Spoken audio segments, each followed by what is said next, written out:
महत्वपूर्ण अनुच्छेद। मैं इस एक ही वीडियो में संविधान के जितने भी महत्वपूर्ण अनुच्छेद हैं सभी को कवर कराऊंगा, इसलिए ये वीडियो हो सकता है थोड़ी लंबी बने, पर विश्वास रखिएगा जब वीडियो को पूरा आप एंड तक देख लेंगे तो आपका इस टॉपिक से क्वेश्चन गलत नहीं होगा, क्योंकि मैं बहुत ही सिस्टमेटिक वे से और ट्रिक से आपको समझाऊंगा। इसलिए बिना देरी किए हुए चलिए वीडियो को शुरू करते हैं। चलिए वीडियो की शुरुआत करते हैं और हम समझना शुरू करते हैं संविधान के महत्वपूर्ण अनुच्छेद के बारे में। अक्सर हम क्या गलती करते हैं कि जितने भी अनुच्छेद हैं इन्हें बीच बीच में से पढ़ना शुरू कर देते हैं, जिस करके ये हमें याद नहीं रहते।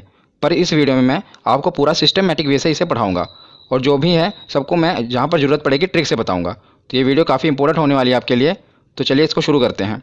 तो सबसे पहले हम जानते हैं कि संविधान में 22 भाग, 395 अनुच्छेद और 12 अनुसूचियाँ हैं। ये पहले मैंने आपको बता दिया। इससे पहले मैंने इसकी 2 वीडियो अपलोड कर दी हैं पॉलिटी की, अगर आपने नहीं देखी तो उस वीडियो को भी जरूर देख लेना। तो इसमें कितने भाग हैं? 22 भाग, 395 अनुच्छेद और 12 अनुसूचियाँ। हालांकि अब इसके अनुच्छेद बढ़कर 470 हो गए हैं, पर मूल रूप से ये 395 अनुच्छेद ही हैं। कैसे? क्योंकि 395A, 395B, 395C ऐसे करके ये जुड़कर लगभग 470 हो चुके हैं। पर हमें याद रखना है कि ये 22 भाग, 395 अनुच्छेद और 12 अनुसूचियाँ ही हैं। अब हम इसकी शुरुआत करते हैं। तो इसके पहले हम देखते हैं कि 22 भाग हैं। तो पहले भाग में 1 से लेकर 4 अनुच्छेद हैं और इसमें क्या है? तो संघ एवं उसके राज्य क्षेत्र का वर्णन है। तो जैसे आप कोई भी किताब पढ़ते हैं तो सबसे पहले उसमें क्या होता है? उसकी इंट्रोडक्शन होती है। इसी प्रकार जो भारत का संविधान है, ये भारत किसी भी गणतंत्र देश के लिए, लोकतंत्र देश के लिए उसका जो संविधान है सबसे पवित्र पुस्तक होती है उसकी। तो जो भारत का संविधान है इसमें भी पहले इंट्रोडक्शन ही होगी भारत की। तो पहले अनुच्छेद में क्या है? तो पहले अनुच्छेद में बताया है कि भारत राज्यों का संघ है, इंट्रोडक्शन है। दूसरे अनुच्छेद में बताया है कि नए राज्यों का प्रवेश किया जा सकता है, मतलब जो नए राज्य हैं अगर भारत में शामिल होना चाहते हैं तो अनुच्छेद 2 के तहत इसमें शामिल हो जाएंगे। जैसे कि सिक्किम को हमने भारत में शामिल किया था। और अनुच्छेद 3 में क्या बताया गया है कि राज्यों के क्षेत्रों और सीमाओं और नामों में परिवर्तन किया जा सकता है, मतलब किसी भी राज्य की अगर सीमा है उसको बढ़ाया घटाया जा सकता है और उसके नाम में परिवर्तन किया जा सकता है। तो ये 3 अनुच्छेद आपको याद रखने हैं, ये इंपॉर्टेंट है पहले भाग में। उसके बाद हम देखते हैं भाग दूसरा। तो भाग दूसरा में 5 से लेकर 11 अनुच्छेद हैं, जिसमें नागरिकता का वर्णन है। बहुत ही इंपॉर्टेंट है, काफ़ी बार पूछा गया है कि नागरिकता का वर्णन किस में है। तो ऑप्शन में ऐसे दिया होता है कि 5 से लेकर 11 अनुच्छेद, 11 से लेकर 16 अनुच्छेद। तो आपको कैसे पता चलेगा कि कौन सा अनुच्छेद है? तो इसे याद करने की बहुत ही अच्छी ट्रिक है। तो इसे आपको कैसे याद रखना है? इसकी ट्रिक है नागपंचमी। नागपंचमी से आप याद रख सकते हैं कि 5 से लेकर 11 अनुच्छेद तक नागरिकता का वर्णन है। कैसे? तो देखिए नागपंचमी का नाग यानी कि नागरिकता का वर्णन, और पंचमी, तो पंचमी मतलब कि 5 अनुच्छेद से ये शुरू है, 5वें अनुच्छेद से शुरू है ना नागरिकता का वर्णन, 5 से लेकर 11 तक। तो नागपंचमी से आप इसे याद रख सकते हैं कि नागपंचमी जब भी आपके दिमाग में आए तो नागरिकता का नाग और पंचमी मतलब कि 5 से शुरुआत हुई है। उसके बाद हम देखते हैं भाग तीसरा। तो भाग तीसरे में 12 से लेकर 35 अनुच्छेद तक है और इसमें मौलिक अधिकार यानी कि फंडामेंटल राइट्स का वर्णन है। तो इसके ऊपर मैं एक स्पेशल वीडियो बना दूंगा पूरे मौलिक अधिकार के ऊपर, क्योंकि काफ़ी इंपॉर्टेंट है। पर इसमें अभी हमें इतना ही जानना है कि भाग तीसरे में मौलिक अधिकार का वर्णन है। तो मौलिक अधिकार कौन कौन से हैं? जैसे कि समानता का अधिकार हो गया, स्वतंत्रता का अधिकार, शोषण के विरुद्ध अधिकार, धार्मिक स्वतंत्रता का अधिकार, संस्कृति और शिक्षा संबंधी अधिकार और संवैधानिक उपचारों का अधिकार। तो अभी हमें इतना जानना है कि 12 से लेकर 35 तक मौलिक अधिकार हैं। उसके बाद हमें देखना है कि भाग 4A, ये काफ़ी इंपॉर्टेंट है, 4 नहीं था, 4A और इसका जो अनुच्छेद है वो 51A। इसमें मौलिक कर्तव्य का वर्णन है कि जैसे कि जो हमारा संविधान बना है, संविधान में हमारी भलाई के लिए बहुत से कानून हैं, पर जनता का भी तो ये फर्ज बनता है कि उसके देश के प्रति, तो इसलिए हमारे कुछ मौलिक कर्तव्य भी निर्धारित किए गए हैं। ये मैं कहाँ से ले गया है? तो ये स्रोत है जो है ये रूस से लिया गया है मौलिक कर्तव्य, मैंने आपको पिछली वीडियो में बताया था। जिसके रिलेटेड ये भी पूछा जाता है कि किसकी सिफारिश पर मौलिक कर्तव्य को संविधान में जोड़ा गया, क्योंकि इसे बाद में जोड़ा गया था। तो स्वर्ण सिंह समिति की सिफारिश पर वर्ष 1976 में, याद रखिएगा वर्ष 1976 में 42वें संविधान संशोधन, मतलब संविधान में अमेंडमेंट किया गया था और 42वें संविधान संशोधन के तहत इसे संविधान में शामिल किया गया था। किसे? मौलिक कर्तव्य को। ये सब कुछ पूछा जाता है कि किस संविधान संशोधन के तहत और कौन सी समिति की सिफारिश पर। तो स्वर्ण सिंह समिति थी और 42वां संविधान संशोधन था। तो 4A के बाद अब हम आगे देखते हैं भाग 5 और भाग 6। इसको साथ ही साथ याद करेंगे, क्योंकि साथ ही साथ इसको आप याद करोगे तो बहुत आसानी से याद हो जाएगा। मैं ट्रिक से आपको बताऊंगा। तो भाग 5 में है 52 से लेकर 151 अनुच्छेद और भाग 6 में है 152 से लेकर 237 अनुच्छेद। ये आपको नहीं भी पता होगा तो काम चल जाएगा, क्योंकि मेन क्या पूछा जाता है मैं आगे आपको बताता हूँ।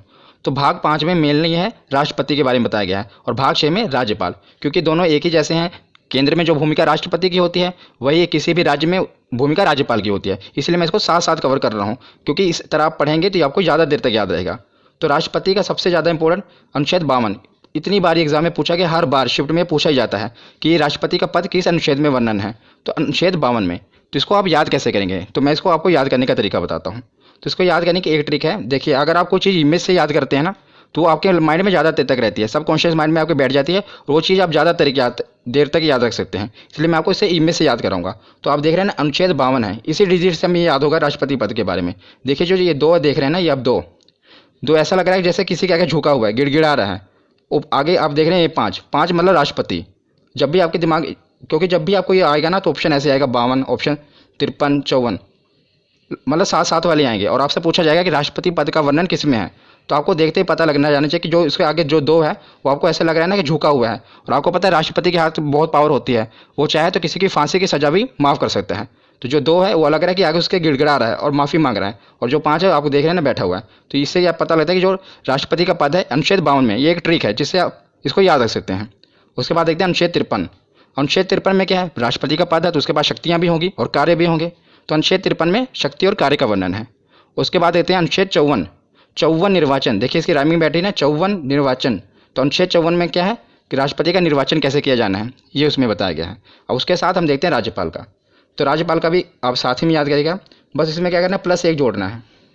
तो जैसे 52 है, 52 में क्या हुआ 53, और जो आपने 1 जोड़ा वो उसके आगे लगा देना है, क्योंकि राष्ट्रपति और राज्यपाल साथ ही साथ चलते हैं।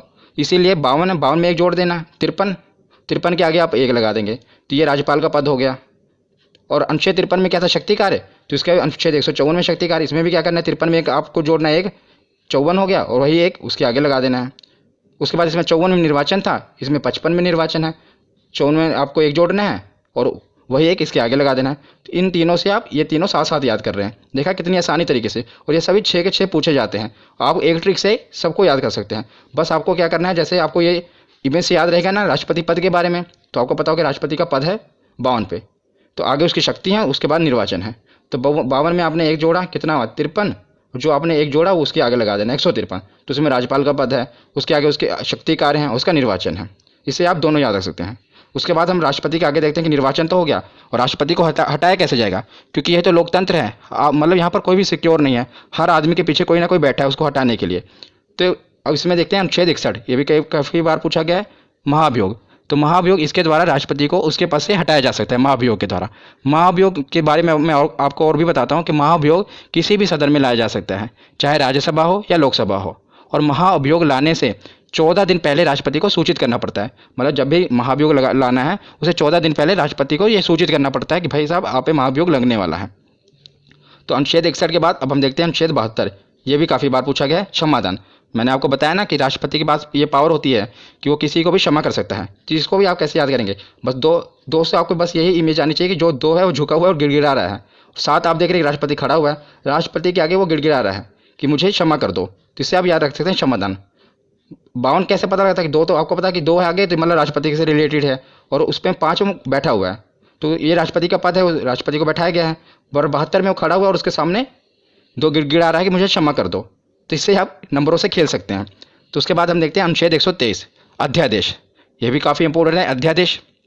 कि अध्यादेश में क्या होता है कि जब लोकसभा और राज्यसभा की बैठक ना चल रही हो और देश में किसी जरूरी कानून की आवश्यकता होती है, तो राष्ट्रपति हस्ताक्षर करके कानून बना सकते हैं, पर मंत्रिमंडल की सिफारिश पर ही वो कानून बना सकते हैं, क्योंकि मतलब मंत्रिमंडल प्रधानमंत्री ही, उनकी सिफारिश पर ही ये कानून बनता है। आपको पता होना चाहिए कि भारत में कानून कैसे बनते हैं। आपको पता है 3 स्टेप होते हैं, पहले स्टेप में लोकसभा में पारित होना चाहिए, फिर राज्यसभा में, फिर उसके बाद राष्ट्रपति के हस्ताक्षर होने चाहिए। कितने स्टेप हैं, 1 2 3, बस इसी से आप याद भी रख सकते हैं। देखिए 1 2 3, तो 1 2 3 सीधे ही तीनों स्टेप हटा के सीधे राष्ट्रपति के साइन करा के सीधा कानून बन जाता है। मतलब ये ट्रिक हो गई, 1 2 3 3 स्टेप होते हैं, पहला लोकसभा, फिर राज्यसभा, फिर राष्ट्रपति।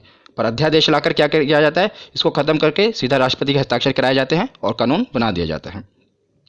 तो अनुच्छेद 123 के बाद हम देखते हैं अनुच्छेद 143। तो अनुच्छेद 143 में क्या है कि राष्ट्रपति को अगर कानूनी सलाह की आवश्यकता होती है तो वो सीधा सुप्रीम कोर्ट से सलाह ले सकता है। पर आपको यह भी याद रखना है कि ये क्वेश्चन पूछा गया है कि अगर वो सलाह देते हैं तो क्या वो मानने के लिए बाध्य है राष्ट्रपति, तो आपको ये याद रखना है कि वो बाध्य नहीं है। वो मतलब सुझाव ले सकते हैं, पर ये नहीं है अगर उन्होंने कोई सजेशन दे दी सुप्रीम कोर्ट ने तो राष्ट्रपति उस पर बाध्य नहीं है, वो चाहे तो माने या चाहे तो ना माने। तो आपको याद रखना है 143। ये सभी मैं आपको राष्ट्रपति के रिलेटेड बता रहा हूँ, इसलिए मैंने एक हेडिंग में सारे कवर कर दिए कि जो भी राष्ट्रपति से रिलेटेड है और ये राज्यपाल वाले। उसके बाद हम देखते हैं उपराष्ट्रपति। राष्ट्रपति, उपराष्ट्रपति। तो उपराष्ट्रपति का वर्णन है अनुच्छेद 63 में। किसमें? अनुच्छेद 63 में। तो उसमें बताया गया है कि एक उपराष्ट्रपति होगा। और अनुच्छेद 64 में क्या बताया गया है कि राज्यसभा के सभापति के रूप में वो कार्य करेगा। तो जो उपराष्ट्रपति होगा, आप देखेंगे जो राज्यसभा का सभापति होता है वह भी उपराष्ट्रपति होता है। और मैं आपको एक इंटरेस्टिंग फैक्ट बताता हूँ कि जो उपराष्ट्रपति होता है उसे अपने पद के लिए कोई तनख्वाह नहीं मिलती, मतलब उसे कोई सैलरी नहीं मिलती। पर जो राज्यसभा में वो सभापति के रूप में कार्य करता है उसके लिए उनको वेतन मिलता है। तो जो उपराष्ट्रपति को अपने पद के लिए वेतन नहीं मिलता, जैसे राष्ट्रपति को वेतन मिलता है उनके पद के लिए, राज्यपाल को मिलता है, पर उपराष्ट्रपति को उनको पद के लिए वेतन नहीं मिलता, बल्कि जो राज्यसभा में सभापति के रूप में होते हैं उसके कार्य के लिए उनको वेतन मिलता है। ये आपको याद रखना है। तो हमने राज्यपाल देख लिए, राष्ट्रपति देख लिए, अब हम देखेंगे प्रधानमंत्री और मुख्यमंत्री। ये साथ साथ हम कवर कर रहे हैं। यही होता है कि सिस्टमेटिक वे से पढ़ना, जिससे आप अनुच्छेदों को काफ़ी ज़्यादा देर तक याद रख सकते हैं। तो हम देखते हैं प्रधानमंत्री। तो सबसे पहले हम देखते हैं अनुच्छेद 74, 75, 76। ये तीनों प्रधानमंत्री से रिलेटेड है। तो इसे आप याद कैसे रख सकते हैं? पहले तो आपको पता होना चाहिए कि जो प्रधानमंत्री होते हैं, अनुच्छेद 74 में जो मंत्रिमंडल होता है ये राष्ट्रपति की सहायता के लिए बनाया होता है। मतलब राष्ट्रपति की सहायता के लिए मंत्रिमंडल का गठन किया जाता है, पर जो इसके हेड होते हैं वो प्रधानमंत्री होते हैं। जैसा कि आपको पता है कि भारत में जो राष्ट्रपति हैं वो तो नाम मात्र मुखिया हैं। ज़्यादातर पावर किसके हाथ में है? तो प्रधानमंत्री के हाथ में है। पर राष्ट्रपति की सहायता के लिए मंत्रिमंडल का गठन किया जाता है और इसके हेड प्रधानमंत्री होते हैं। तो 74, 75 लगातार ही हैं। और 75 के बाद हम देखते हैं 76। 76 में महान्यायवादी। तो महान्यायवादी कौन होते हैं? तो राष्ट्रपति द्वारा महान्यायवादी की नियुक्ति की जाती है। महान्यायवादी एक विधि अधिकारी होता है, मतलब सीधे शब्दों में आपको बताऊं तो ये कानूनी विशेषज्ञ होते हैं जो भारत सरकार को कानूनी सलाह देते हैं। तो जैसे राष्ट्रपति सुप्रीम कोर्ट से सलाह लेते हैं, इसी प्रकार न्यायवादी होते हैं जिन्हें राष्ट्रपति नियुक्त करता है, पर जो सिफारिश होती है मंत्रिमंडल, मतलब प्रधानमंत्री की सिफारिश पर ही राष्ट्रपति नियुक्त करते हैं और ये कानूनी सलाह देते हैं प्रधानमंत्री को। तो तीनों आपको याद रखने हैं। सबसे पहले तो 74 में मंत्रिमंडल, 75 में प्रधानमंत्री उसके हेड, और 76 में कानूनी सलाह ले सकते हैं। उसी प्रकार जैसे प्रधानमंत्री है केंद्र के लिए, तो राज्य के लिए कौन होता है? मुख्यमंत्री, उसका मुखिया होता है। तो अनुच्छेद 163 में मंत्रिमंडल, सेम टू सेम। इसको याद करने की ट्रिक भी एक ही है। देखिए कैसे, जैसे मैंने आपको वहाँ पर राष्ट्रपति और राज्यपाल में क्या बताया था कि एक जोड़ना है, यहाँ पर एक एक घटाना है। जैसे 74 है, क्योंकि जो अगर आपको देखा जाए प्रधानमंत्री की पोस्ट बड़ी है, मुख्यमंत्री एक स्टेप उससे नीचे ही है। आपको याद करने के लिए बता रहा हूँ, ऐसे नीचे है ना, एक स्टेप नीचे, तो बस आपको एक स्टेप नीचे घटा देना है। जैसे 74 मंत्रिमंडल है, आपको दोनों में एक एक घटा देना है। 4 में से एक गया 3, 7 एक 6, और जो एक घटा है आपको एक आगे लगा देना है। 163 आ गया।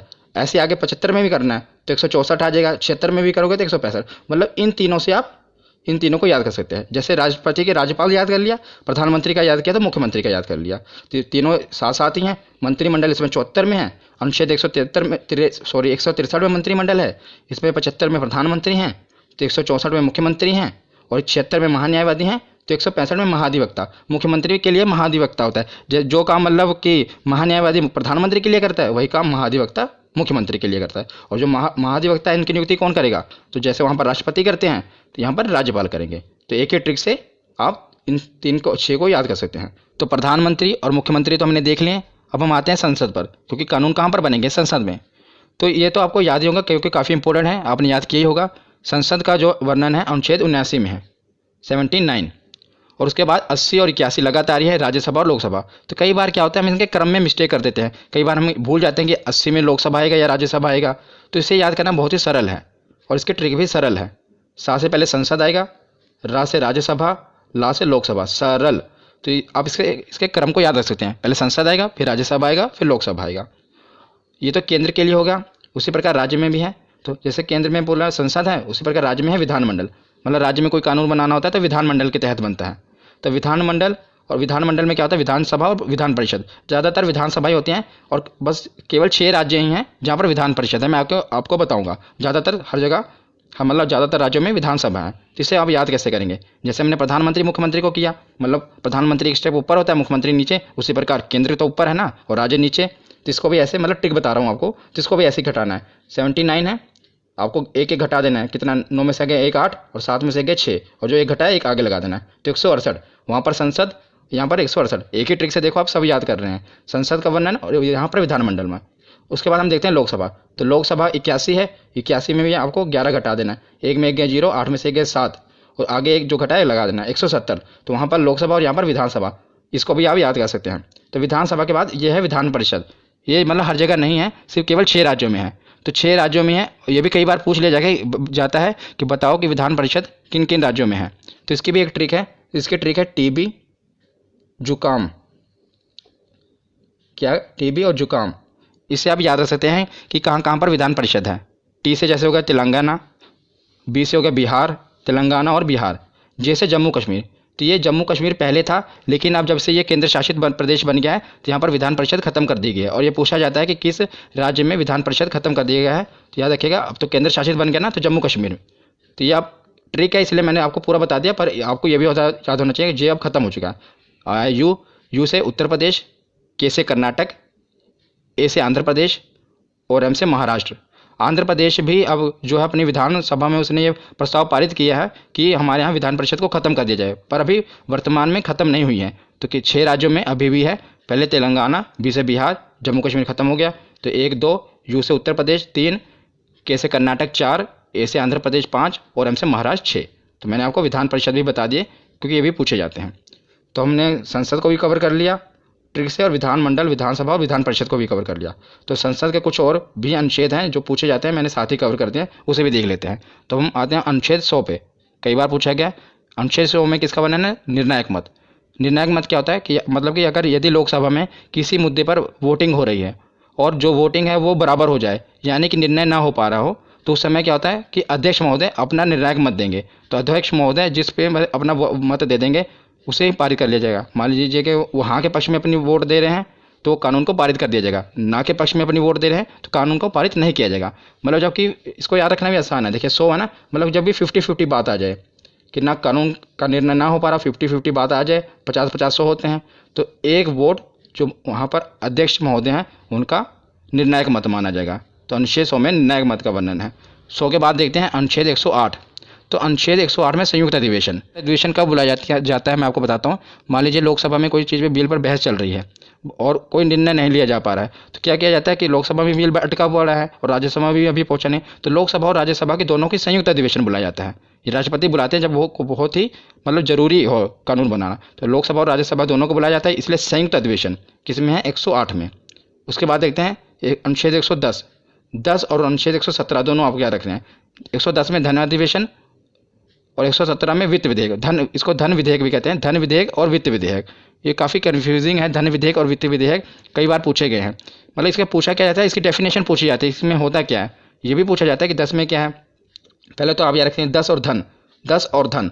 110 में धन अधिवेशन और 117 में विधेयक, धन विधेयक और वित्त विधेयक। तो धन विधेयक क्या होता है, सरल भाषा में आपको बताता हूँ कि सरकार की धन लाने की प्रक्रिया को धन विधेयक कहते हैं। मतलब सरकार की धन जुटाने की प्रक्रिया को धन विधेयक कहते हैं और जुटाए हुए धन को विकास पर खर्च करने की प्रक्रिया को वित्त विधेयक कहते हैं। ये सरल शब्दों में है। और मैं आपको थोड़ा और इसको डिफाइन करूं तो जैसे आपको पता है विधेयक 2 प्रकार के होते हैं, धन विधेयक और वित्त विधेयक।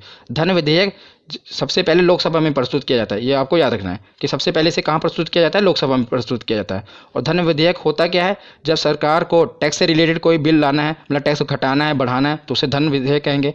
और सरकार को बोरोइंग यानी कि कर्ज लेना है, तो जो बिल होगा, जो कर्ज लेने के लिए जो बिल पेश किया जाएगा उसे धन विधेयक कहेंगे। मतलब धन जुटाना ही है ना, बोरोइंग करना, कर्ज लेना है। और जो उस कर्ज लिए हुए धन को, मतलब जो भी सरकार ने धन जुटाया है उसको खर्चा करना है, पुल बनाना है, सड़कें बनानी है, तो वो वित्त विधेयक में होगा। तो याद रखिएगा धन विधेयक और वित्त विधेयक ये दोनों साथ साथ हैं। 110 में धन विधेयक है और 117 में वित्त विधेयक है। उसके बाद हम देखते हैं 112 बजट। 12, देखिए इसको राइमिंग से आप याद सकते हैं, 12 बजट, 12 बजट 2 बार बोलेंगे, याद रहेगा। अनुच्छेद 112 बजट। ये भी आपको बजट पता ही होगा कि एक साल का पूरा मतलब जो लेखा जोखा होता है सरकार की, यहाँ पर खर्च करेगी, कहाँ से इनकम आएगी, सब बजट में पेश किया जाता है। मतलब उसमें। और 112 के बाद है अनुच्छेद 116। तो जब सरकार बजट पेश करती है तो कई कुछ खर्चे उसमें रह जाते हैं, जो कुछ खर्चों का वर्णन है फिर सरकार बाद में क्या कहते हैं, ये तो नहीं करेगी, बाद में 1 साल के बाद फिर बजट आएगा तब पेश करेगी। बीच में ही बजट से नहीं होता, उसके बीच में ही अलग से बिल के रूप में लाकर संक्षेप में एक बिल पास करा लिया जाता है, जिसे लेखानुदान कहते हैं। तो इस पहले बजट पेश होगा, बजट में अगर मतलब कुछ रह गया, कुछ खर्चे का वर्णन नहीं है, तो लेखानुदान में अनुच्छेद 116। तो आपको ये याद रखना है। उसके बाद हम देखते हैं, अब हमने प्रधानमंत्री, मुख्यमंत्री, राज्यपाल, उपराज्यपाल सब कवर कर लिए। अब हम आते हैं सुप्रीम कोर्ट, हाई कोर्ट पर। संसद भी हो गया कवर। इस प्रकार आपको पढ़ते जाना क्रम वाइज, इससे आपको याद रहेंगे। अब सुप्रीम कोर्ट और हाई कोर्ट को देखते हैं। तो 124 में सुप्रीम कोर्ट का गठन होगा और 131 में सुप्रीम कोर्ट के अधिकार हैं। तो 124 में क्या है, सुप्रीम कोर्ट का गठन होगा भारत में, और 131 में सुप्रीम कोर्ट के अधिकार हैं, और 148 में CAG की नियुक्ति। तीनों आपको याद रखने हैं, तीनों सुप्रीम कोर्ट से रिलेटेड मैंने पहले उठाए हैं। 124, 131 और 148। पहले सुप्रीम कोर्ट का गठन होगा।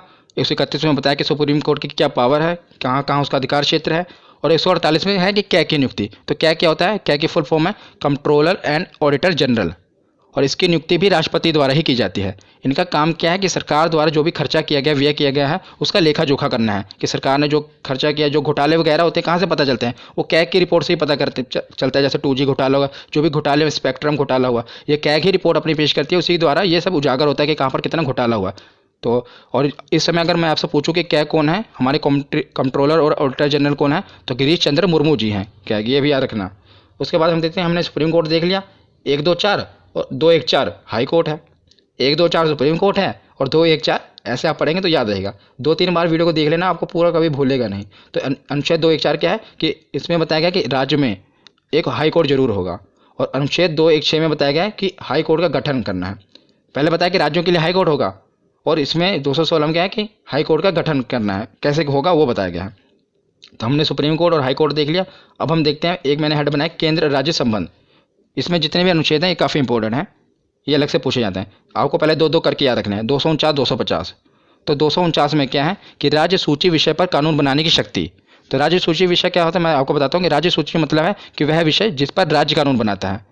राज्य सूची विषय, कुछ विषय होते हैं ना जिस पर सिर्फ राज्य कानून बना सकता है, कुछ पर सिर्फ केंद्र कानून बना सकता है, पर जो राज्य सूची विषय है इसमें सिर्फ राज्य कानून बनाता है। पर और मतलब कि विधानमंडल में कानून बनता है, वहाँ यहाँ केंद्र द्वारा बनाया गया संसद में बनता है, और मतलब राज्य का विधानमंडल में बनता है। पर कुछ विषय हैं जिस पर संसद भी कानून बना सकती है, उसे अनुच्छेद 249 में रखा गया है कि जो कुछ विषय हैं जिस पर क्या है केंद्र भी कानून बना सकते हैं। और 250 में क्या है कि आपातकाल के दौरान, जब आपातकाल इमरजेंसी लग जाए, उस दौरान भी राज्य सूची के कुछ विषयों पर कानून बनाने की शक्ति केंद्र के पास है। तो दोनों याद रखिएगा, 249 और 250। 250 में आपातकाल के दौरान और 249 मतलब नॉर्मल टाइम पे। उसके बाद देखते हैं 262। कई बार ये पूछा गया है, नदी जल विवाद। नदी जल विवाद का वर्णन किसमें? 262। कई बार आप देखते हैं ना कि दो राज्यों के बीच में नदी के जल पर विवाद हो जाता है। जैसे कि अब कोई भी नदी है, वो एक ये तो नहीं देखेगी यूपी है, यहीं पर रुक जाएगी, वो आगे भी दूसरे राज्य में जाती है ना, तो उसके पानी के लिए विवाद हो जाता है कि कितना पानी। तो एक राज्य मान लो बांध बना लेता है, वो पानी रोक लेता है, तो दूसरा राज्य विवाद खड़ा कर देता है कि हमें पानी प्रॉपर नहीं मिल रहा। तो ये नदी जल विवाद का निपटारा किस में होता है? तो इसका 262 में वर्णन किया गया है। कौन सा अनुच्छेद है? 262। और 262 और 263 आपको साथ में याद रखने हैं। 263 में क्या? अंतर्राज्यीय परिषद, मतलब अंतर्राज्यीय विवाद इसमें है कि दो राज्यों के बीच कोई विवाद हो जाए तो उसे कैसे सुलझाना है, और उस पर संसद कानून बना सकती है। याद रखना, इसमें भी संसद कानून बना सकती है। तो 262 में नदी जल विवाद है और 263 में अंतर्राज्यीय परिषद है। उसके बाद आते हैं 280, ये भी काफ़ी इंपॉर्टेंट है, वित्त आयोग। तो 280 में क्या है? वित्त आयोग है। तो वित्त आयोग का काम क्या है? केंद्र और राज्यों के बीच जो है कर का वितरण करना है, जो टैक्स है उसका वितरण करना है केंद्र और राज्य के बीच में। इसमें 15वां वित्त आयोग चल रहा है, याद रखिएगा। और जो 15वें वित्त आयोग है, इसके अध्यक्ष कौन है? तो इसके अध्यक्ष हैं NK सिंह। इंपॉर्टेंट है, याद रखिएगा। जो वित्त आयोग है इसके अध्यक्ष कौन है? तो NK सिंह है, और 15वां वित्त आयोग है। उसके बाद हम चलते हैं 312। तो 312 अनुच्छेद में क्या है? आर्टिकल में अखिल भारतीय सेवा। अखिल भारतीय सेवा के अधीन क्या क्या आता है? आपको पता होगा, 3 चीज़ें आती हैं, एक IAS, एक IPS और एक IAFS। और ज़्यादा जोर देना IAFS पे, क्योंकि यहीं पर आपसे गलती होगी। क्या गलती होगी? क्वेश्चन ये आया था कि अखिल भारतीय सेवा में निम्नलिखित कौन सी सेवाएं आती हैं? तो आपको 4 ऑप्शन दिए हैं, एक IAS, एक IPS, एक IAFS, और IAFS 2 बार दिया होगा, मतलब फुल फॉर्म दी होगी। एक IAFS की फुल फॉर्म होती है इंडियन फॉरेस्ट सर्विस, और एक होती है इंडियन फॉरेन सर्विस। तो याद रखिएगा, जो ये वाला IAFS है उसमें है इंडियन फॉरेस्ट सर्विस। कौन सा? वन विभाग वाला। तो यह बहुत इंपॉर्टेंट है, क्वेश्चन भी पूछा गया, इसलिए मैं आपको बता रहा हूँ कि जो अखिल भारतीय सेवा में ये जो IAFS आ रहा है, ये इंडियन फॉरेस्ट सर्विस वाला है, ना कि फॉरेन सर्विस वाला, ये आप याद रखिएगा। उसके बाद आते हैं 315। तो संघ एवं राज्य के लिए लोक सेवा आयोग, मतलब कि जो UPSC के एग्जाम होते हैं, आपको पता नहीं UPSC का वर्णन किस में है? 315 में। राज्य संघ के लिए मतलब केंद्र के लिए, और राज्य के लिए PCS। कई राज्यों में इसका PSC भी कहा जाता है और PCS। तो इसका वर्णन कहाँ पर है? अनुच्छेद 315 में। 312 में अखिल भारतीय सेवा, जिसमें 3 सेवाएं आती हैं, और 315 में UPSC का। तो केंद्र और राज्य के बाद अब हम आते हैं, हमने संसद भी देख लिया, प्रधानमंत्री, मुख्यमंत्री सब कुछ हो गए। अब आते हैं निर्वाचन में, मतलब चुनाव भी तो होने जरूरी है, तभी तो सब चुने जाएंगे। तो निर्वाचन आयोग, तो अनुच्छेद 324 के तहत निर्वाचन आयोग का गठन किया गया, इलेक्शन कमीशन का। किसके तहत? 324। तो उसके बाद आते हैं राज्यभाषा, और अनुच्छेद 343 के तहत हिंदी हमारी राज्य भाषा है। याद रखिएगा, राज्य भाषा कहा है मैंने, राष्ट्रभाषा नहीं। अनुच्छेद 343 के तहत हिंदी जो हमारी है राज्यभाषा है। और कौन सी लिपि? तो देवनागरी लिपि है। उसके बाद ये है सबसे मोस्ट इंपोर्टेंट, आपातकाल। हर बार पूछे जाते हैं एग्जाम में, और तीनों याद करने में बहुत ही सरल हैं। 352, उसमें 4 जोड़ा 356, उसमें 4 जोड़ा 360, 52 4 56 4 60। तो 352 में क्या है, राष्ट्रीय आपातकाल। तो 352 में क्या है, राष्ट्रीय आपातकाल। जब देश में राष्ट्रीय आपातकाल कब लगता है, जब देश में दूसरे देश से युद्ध हो जाए और या कोई आंतरिक विद्रोह हो जाए पूरे अपने भारत में, देश में आंतरिक विद्रोह बड़े पैमाने पर हो जाए, तब राष्ट्रीय आपातकाल लगा दिया जाता है। इंदिरा गांधी के समय भी लगा था, इमरजेंसी लगी थी ना। तो जब देश में दूसरे देश से या तो युद्ध हो रहा हो, जैसे चाइना के साथ युद्ध हो, उस समय इमरजेंसी लगी थी, या पूरा आंतरिक विद्रोह हो गया हो बड़े पैमाने पर, तब राष्ट्रीय आपातकाल लगता है। और 352 के बाद 356 में क्या है, राष्ट्रपति शासन। जब किसी राज्य की मतलब संसदीय व्यवस्था पूरी तरह खत्म हो जाए तो वहाँ पर राष्ट्रपति शासन लग जाता है।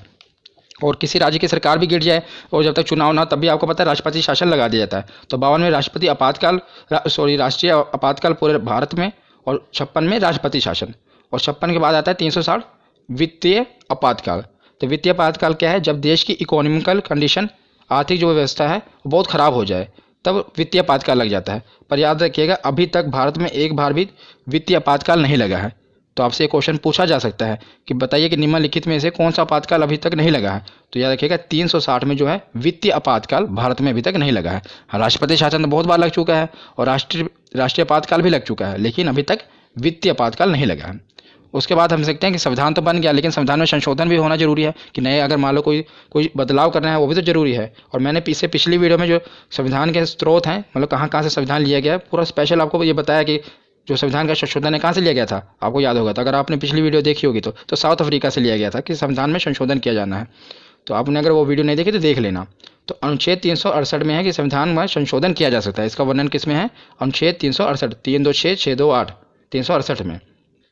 अब कुछ लास्ट बचे हैं, अन्य महत्वपूर्ण है, इससे भी हम पढ़ लेते हैं क्योंकि बाकी सब हेड के अंदर थे। मैंने राष्ट्रपति के अंदर कुछ था, कुछ मुख्यमंत्री के, ये कुछ बचे हुए थे और ये पूछे गए, इसलिए मैंने इसे अलग से कवर कर लिया। बस लास्ट ही है।